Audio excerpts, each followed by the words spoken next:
மத்திய கிழக்கில் அமெரிக்காவுக்கும் ஈரானுக்கும் இடையிலான புதிய மோதல்கள் உருவாகியுள்ள நிலையில் அமெரிக்க அதிபர் ட்ரம்பை கொலை செய்யும்படியான ஒரு புதிய சதி நடவடிக்கையை ஈரான் முன்னெடுத்து வருவதாக இஸ்ரேலிய புலனாய்வு பிரிவு அமெரிக்காவுக்கு அறிவித்திருக்கின்றது. காசாவில் ஹமாஸ் தமது ஆயுதங்களை ஒப்படைப்பதற்கு தயார் என்று பகிரங்கமாக அறிவித்துள்ள நிலையில் அமெரிக்காவுக்கும் ஈரானுக்கும் இடையிலான வார்த்தை போர் உச்சம் தொட்டு வருகின்ற நிலையில் ஈரானுடனான புரிந்துணர்வு ஒப்பந்தம் முடிவடைந்து விட்டதாக ட்ரம்ப் அறிவித்துவிட்ட நிலையில் ஈரானிடம் பெருமளவு ரசாயன ஆயுதங்கள் இருக்கின்றன என்று இஸ்ரேலிய பிரதமர் பெஞ்சமின் நெத்தனியாகு சர்வதேச ஊடகம் ஒன்றில் கூறி புதிய அச்சத்தை விதைத்துள்ள நிலையில் அமெரிக்க அதிபர் ட்ரம்பை கொலை செய்வதான புதிய சதியில் ஈரான் ஈடுபட்டு வருவதான உளவு தகவலை இஸ்ரேல் அமெரிக்காவுக்கு அறிவித்துள்ள செய்தி மிகுந்த பரபரப்பினை ஏற்படுத்தி வருகின்றது.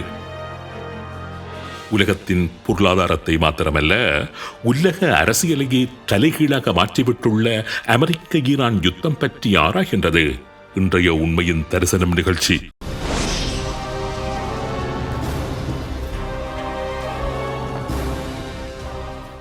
இலங்கையின் முதற்தர சுற்றுலா தலம் ரீச்சாவின் மாபெரும் உணவு திருவிழா ஆகஸ்ட் மாதம் 7, 8, 9 மற்றும் 10 தேதிகளில் மாலை 6 மணி முதல் 10 மணி வரை. இன்றைய டிக்கெட்டுகளை பெற்றுக் கொள்ளுங்கள். இயற்கையான டேட்ஸ், பாதாம், பிஸ்தா, கேஷு அண்ட் ஹனி கொண்டு தயாரிக்கப்பட்ட லயன் டேட் நட் பைட்ஸ். 2 தினங்களாக அமெரிக்காவும் ஈரானும் ஒரு தரப்பின் மீது மற்றொரு தரப்பு மாறி மாறி கடுமையாக தாக்கிக் கொண்டிருந்த நிலையில் நேற்றைய தினம் அமெரிக்கா ஈரான் மீதான தாக்குதல் எதனையும் மேற்கொள்ளவில்லை. ஈரானும் நேற்று இரவு முதல் அயல் நாடுகளில் உள்ள அமெரிக்க நிலைகள் மீதான தாக்குதல்களை நிறுத்திக் கொண்டுள்ளது. ஹோர்முஸ் நீர்நிலையில் பயணம் மேற்கொண்ட 3 கப்பல்கள் மீது ஈரான் ட்ரோன் தாக்குதல்களை மேற்கொண்டதைத் தொடர்ந்து அமெரிக்கா கடந்த செவ்வாய்க்கிழமை மற்றும் புதன்கிழமையில் ஈரான் நிலைகள் மீது மிக கடுமையான தாக்குதல்களை மேற்கொண்டிருந்தது. ஈரானின் சுமார் 180 இலக்குகளை தாம் தாக்கி அழித்ததாக அமெரிக்க படைத்துறையின் மத்திய கட்டளை பணியகம் அறிவித்திருந்தது. ஈரானும் கட்டார், குவைத், பாரேன், ஜோர்தான் போன்ற நாடுகளில் உள்ள அமெரிக்க தளங்கள் மீது கடுமையான தாக்குதல்களை மேற்கொண்டிருந்தது. ஈரானின் சுமார் 60 அதிவேக தாக்குதல் படகுகளை தாம் அழித்து விட்டதாக அமெரிக்கா அறிவித்திருந்தது. பந்தர் அப்பாஸ், சிரிக் மற்றும் காசிம் தீவு போன்ற ஈரானின் கரையோர பிராந்தியங்களில் இருந்த ரேடர் நிலைகள், coastal surveillance networks, air defence batteries, anti-ship cruise missiles மற்றும் ட்ரோன் களஞ்சியங்கள் போன்றவற்றை தாம் தாக்கி அழித்து விட்டதாக அமெரிக்காவின் சென்காம் கூறியிருந்தது. ஈரானை பொறுத்தவரை அமெரிக்காவினால் அளிக்கப்பட்ட இதுபோன்ற இலக்குகள் உடனடியாக அல்லது சில நாட்களில் மீளவும் உருவாக்கிவிடக்கூடிய இலக்குகள் என்றுதான் கூறப்படுகின்றன. ஆனால் அமெரிக்காவின் தாக்குதலினால் பாதிக்கப்பட்ட, உடனடியாக ஈடு செய்துவிட முடியாத மிக முக்கியமான இலக்குகள் என்று 3 இலக்குகளை குறிப்பிடலாம். ஈரானின் வடக்கு பிரதேசமான குலஸ்தான் மாகாணத்தில் இருந்த டக்விக்கான் ரயில்வே பிரிட்ஜ் உட்பட 2 முக்கியமான பாலங்களை அமெரிக்கா தாக்கி அளித்திருந்தது. அந்த 2 பாலங்களும் இன்றைய நிலையில் ஈரானுக்கு மிகவும் முக்கியமான கேந்திர முக்கியத்துவம் மிக்க பாலங்கள் என்று கூறப்படுகின்றன. ஈரானுக்கான ரஷ்ய மற்றும் சீன ஆயுத தளவாட உதவிகள் இந்த பாலங்கள் வழியாகவே ஈரானுக்குள் கொண்டு வரப்படுவதாகவும், அந்த பாலங்கள் தகர்க்கப்பட்டதானது கேந்திர ரீதியாக ஈரானுக்கு பாதிப்பை ஏற்படுத்தக்கூடியவை என்று நோக்கர்கள் கூறுகின்றார்கள். அதேபோன்று நேற்று முன்தினம் அமெரிக்கா மேற்கொண்ட தாக்குதல்களில் IRGC ஏரோஸ்பேஸ் போர்ஸின் மிக முக்கியமாக ஈரான் ஷார் விமான நிலையம், குறிப்பாக அந்த விமானத்தளத்தின் ஓடுபாதைகள் கடுமையாக சேதமாக்கப்பட்டுள்ளன. இதுவும் கனரக ஆயுத உதவிகள் வெளிநாடுகளில் இருந்து ஈரானுக்குள் கொண்டு வரப்படுவதை தடுக்கின்ற அல்லது தாமதப்படுத்துகின்ற ஒரு நடவடிக்கை என்று கூறப்படுகின்றது. மறுபக்கம் ஈரான் அமெரிக்காவின் தளங்கள் மீது மேற்கொண்ட தாக்குதல்களில் அமெரிக்க தரப்பு தமது இழப்புகள் என்று எதுவும் பெரிதாக குறிப்பிடவில்லை. பஹ்ரைனில் உள்ள அமெரிக்க கடற்படையின் 5th Fleet ஹெட்குவார்ட்டர்ஸ், குவைத்தில் உள்ள அமெரிக்காவின் அலி அல் சலாம் ஏர்பேஸ் மற்றும் ஷுவைபா போர்ட், கட்டாரில் உள்ள அல் உதைத் ஏர்பேஸ் மற்றும் ஜோர்தானில் உள்ள அசாக் மிலிட்டரி பேஸ் போன்ற தளங்கள் மீது மிக கடுமையான பாலிஸ்டிக் மற்றும் ட்ரோன் தாக்குதல்களை ஈரான் மேற்கொண்ட போதும் பாரிய சேதங்கள் எதுவும் இடம்பெற்றதாக அமெரிக்கா இதுவரை அறிவிக்கவில்லை. தனது தரப்பில் ஒரு படைவீரர் இழப்பு கூட ஏற்படவில்லை என்றுதான் அமெரிக்கா கூறியுள்ளது.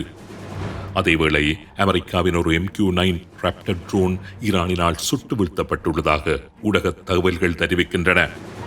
அமெரிக்காவின் தளங்கள் மீது ஈரான் ஏவிய ஏவுகணைகள் வானில் வைத்து இடைமறிக்கப்பட்டு அழிக்கப்பட்டு விட்டதாக அமெரிக்க தகவல்கள் கூறுகின்ற போதும் சில ஏவுகணைகள் அல்லது ட்ரோன்கள் அந்த தளங்களில் விழுந்து வடித்ததை பல்வேறு ஊடகங்களும் பதிவு செய்திருக்கின்றன. இவையெல்லாம் ஒருபுறம் இருக்க, இப்பொழுது ஒரு முக்கியமான விடயத்திற்கு வருவோம். ஹோர்மூஸ் நீரிணை வழியாக பயணம் செய்த 3 கப்பல்கள் மீது ஈரான் மேற்கொண்ட ட்ரோன் தாக்குதல்களுக்கு பதிலாக அமெரிக்கா இப்படியான ஒரு கடுமையான தாக்குதலை ஈரான் மீது மேற்கொண்டிருந்தது. அதுவும் அமெரிக்காவின் ஆயுத கையிருப்பு குறைந்து வருவதாக கூறப்பட்டு வருகின்ற நிலையில் அமெரிக்காவின் பொருளாதாரம் ஈரானில் வீணாக செலவிடப்படுவது பற்றிய கோஷங்கள் அமெரிக்காவில் பூதாகரமாக உயர்வடைந்து வருகின்ற நிலையில் அமெரிக்காவின் பல மில்லியன் டாலர்ஸ் பெறுமதியான ஆயுதங்களை பாவித்து அமெரிக்கா இதற்காக ஒரு பாரிய தாக்குதலை ஈரான் மீது இப்படியான ஒரு சந்தர்ப்பத்தில் மேற்கொள்ள வேண்டும்.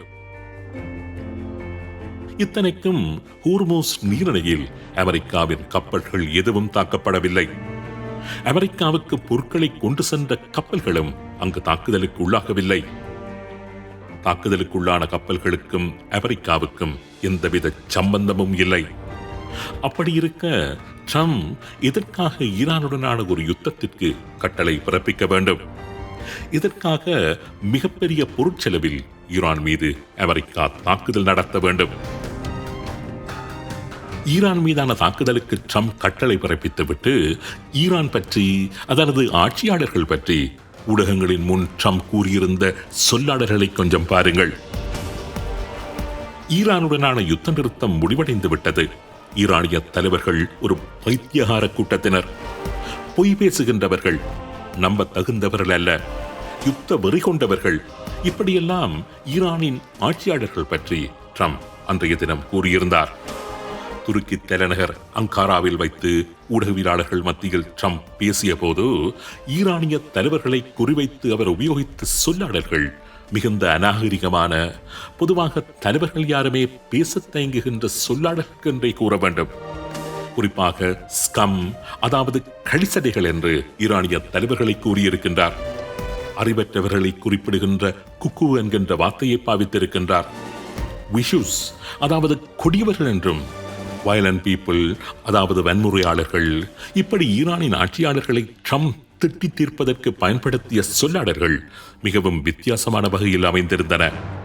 ஒரு சந்தர்ப்பத்தில் ஈரானின் ஆட்சியாளர்கள் பற்றி குறிப்பிட்ட அவர்கள் உலகத்தில் பரவியுள்ள கேன்சர் என்றும் முற்றாக அகற்றி எறியப்பட வேண்டியவர்கள் என்றும் கூறியிருந்தார். ட்ரம்ப் ஈரான் மீது அத்தனை வன்மத்தை அன்றைய தினம் கொட்டி தீர்த்திருந்தார் என்கின்ற கேள்விக்கு இன்றைய நாளில் த வால் ஸ்ட்ரீட் ஜேர்னலில் வெளியாகியிருந்த செய்தி பதிலை வழங்கியிருந்தது. அதுதான் அமெரிக்க அதிபரை கொலை செய்வதற்கான சதியை ஈரான் மேற்கொண்டு வருவதான செய்தி. அந்த எச்சரிக்கையை இஸ்ரேல் அந்த நேரத்திலேயே ட்ரம்புக்கு வழங்கியிருந்த உண்மை தற்பொழுதுதான் வெளியாகி இருக்கின்றது. அன்றைய தினம் ஈரானை மிக கடுமையான சொல்லாடல்களை கொண்டு திட்டி தீர்த்திருந்த ட்ரம்ப் ஒரு சந்தர்ப்பத்தில் தன்னை கொலை செய்வதற்கு சதிகள் மேற்கொள்ளப்படுகின்றன என்றும் கூறியிருந்தார்.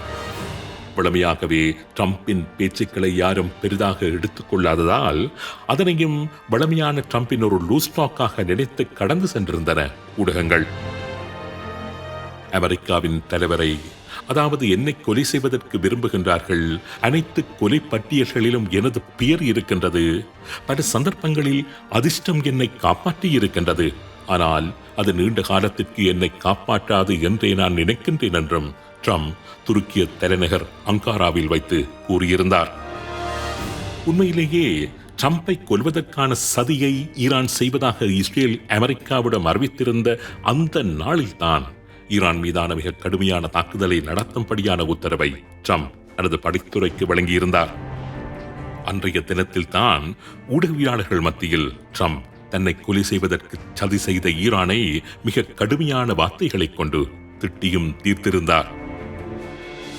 சரி, இப்பொழுது மற்றொரு முக்கிய காட்சி மாற்றம் பற்றி பார்ப்போம். ட்ரம்பை கொலை செய்வதற்கு ஈரான் திட்டமிடுகின்றது என்கின்ற புலனாய்வு தகவலை இஸ்ரேல் ட்ரம்புக்கு வழங்குகின்ற போது ட்ரம்ப் நேட்டோ தலைவர்களுடனான உச்சி மாநாட்டில் இருந்திருக்கின்றார். தன்னை கொல்வதற்காக சதி நடக்கின்றது என்று சர்வதேச ஊடகவியலாளர்கள் மத்தியில் பேசிய ட்ரம்ப் அந்த விடயத்தை நிச்சயம் நேட்டோ தலைவர்கள் மத்தியிலும் பேசித்தான் இருப்பார். அந்த உச்சி மாநாட்டை தொடர்ந்து ஊடகங்கள் மத்தியில் பேசிய நேட்டோ அமைப்பின் பொதுச் செயலாளர் மார்க் ரூட்டோ ஈரான் மீதான அமெரிக்காவின் புதிய தாக்குதல்கள் அப்சல்யூட்லி நெசசரி என்றும் டோட்டலி க்ரூஷல் என்றும் குறிப்பிட்டிருந்தார். அதாவது ஈரான் மீதான அமெரிக்காவின் சமீபத்திய தாக்குதல்கள் மிக மிகச் சரியானதும் முக்கியமானது என்றும் தெரிவித்திருந்தார். இது வளைகுடா யுத்தத்தில் ஏற்பட்டுள்ள மிக முக்கியமான ஒரு காட்சி மாற்ற சமிஞ்ஞையாகவே பார்க்கப்பட வேண்டியிருக்கின்றது. வளைகுடாவில் பார்க்கப்படக்கூடியதாக இருக்கின்ற மற்றொரு காட்சியையும் கூறி ஒரு முக்கியமான கேள்வியை உங்கள் முன் வைத்து நிகழ்ச்சியை நிறைவு செய்ய விரும்புகின்றேன். அமெரிக்கா ஈரான் மீது தாக்குகின்றது, மிக கடுமையாக தாக்குகின்றது. பதிலுக்கு ஈரானும் அமெரிக்காவின் தளங்களுள்ள பல நாடுகள் மீதும் தாக்குதல் நடத்துகின்றது, கடுமையான பதில் தாக்குதல்கள். ஆனால் இம்முறை ஈரான் மத்திய கிழக்கில் அமெரிக்காவின் மிக நெருங்கிய நட்பு சக்தியான இஸ்ரேல் மீது தாக்குதல் நடத்தவில்லை. ஈரான் மீது யார் தாக்குதல் நடத்தினாலும் இஸ்ரேல் மீதே பதில் தாக்குதலை நடத்தி தனது வஞ்சத்தை தீர்த்து வருகின்ற ஈரான் இஸ்ரேல் மீது தாக்குதல் நடத்தி அந்த தேசத்தை அழித்து விடுவதற்கு சந்தர்ப்பம் பார்த்து காத்துக் கொண்டிருக்கின்ற ஈரான் அப்படியான ஒரு நல்ல சந்தர்ப்பம் கிடைத்தும் ஏன் இம்முறை இஸ்ரேல் மீது தாக்குதலை மேற்கொள்ளவில்லை? கடந்த ஜூன் மாதம் 7ஆம் தேதி ஈரான் இஸ்ரேல் மீது கடுமையான பாலிஸ்டிக் மற்றும் ட்ரோன் தாக்குதல்களை நடத்தியிருந்தது. லெபனான் மீது இஸ்ரேல் தாக்குதல் நடத்தியதால் இஸ்ரேலை தான் தாக்கியதாக ஈரான் தனது இஸ்ரேல் மீதான தாக்குதலுக்கு காரணம் கூறியிருந்தது. லெபனான் மீது இஸ்ரேல் தாக்குதலை தொடர்ந்தால் ஈரான் தொடர்ந்தும் இஸ்ரேலை தாக்கும் என்றும் அன்றைய தினம் அறைகூவல் விடுத்திருந்தது. லெபனான் மீதான இஸ்ரேலின் தாக்குதல்கள், அதாவது லெபனானில் உள்ள ஹிஸ்புல்லாக்கள் நிலைகள் மீதான இஸ்ரேலின் தாக்குதல்கள் இன்று வரை தொடர்ந்து கொண்டுதான் இருக்கின்றன. ஒற்று நாள் விடாமல் இஸ்ரேல் லெபனானில் தாக்குதல்களை மேற்கொண்டபடிதான் இருக்கின்றது. ஆனால் ஈரான் இஸ்ரேல் மீது தாக்குதல்கள் எதனையும் மேற்கொள்ளவில்லை. லெபனானில் உள்ள ஹிஸ்புல்லாக்கள் மீது இஸ்ரேல் புதிதாக ஆரம்பித்துள்ள தாக்குதல்களில் லெபனானில் இதுவரை 4192 பேர் கொல்லப்பட்டுள்ளார்கள். குறிப்பாக லெபனான் மீது இஸ்ரேல் இனிமேல் தாக்குதல் நடத்தினால் இஸ்ரேலை ஈரான் அழித்து விடும் என்று பிரகடனப்படுத்தி ஈரான் இஸ்ரேல் மீது தாக்குதலை மேற்கொண்ட ஜூன் 7ஆம் தேதிக்கு பின்னரான இந்த ஒரு மாத காலப்பகுதியில் மாத்திரம் சுமார் 850 பேர் வரையில் இஸ்ரேலின் தாக்குதலினால் லெபனானில் கொல்லப்பட்டுள்ளார்கள். அப்படியிருந்தும் ஏன் இதுவரை இஸ்ரேல் மீது ஈரான் எந்த தாக்குதலையும் மேற்கொள்ளவில்லை? இந்த கேள்வியுடன் இன்றைய நிகழ்ச்சியை நிறைவு செய்ய விரும்புகின்றேன். இந்த கேள்விக்கான பதில் தெரிந்தவர்கள் பின்னூட்டத்தில் உங்கள் பதில்களை பகிர்ந்து கொள்ளுங்கள்.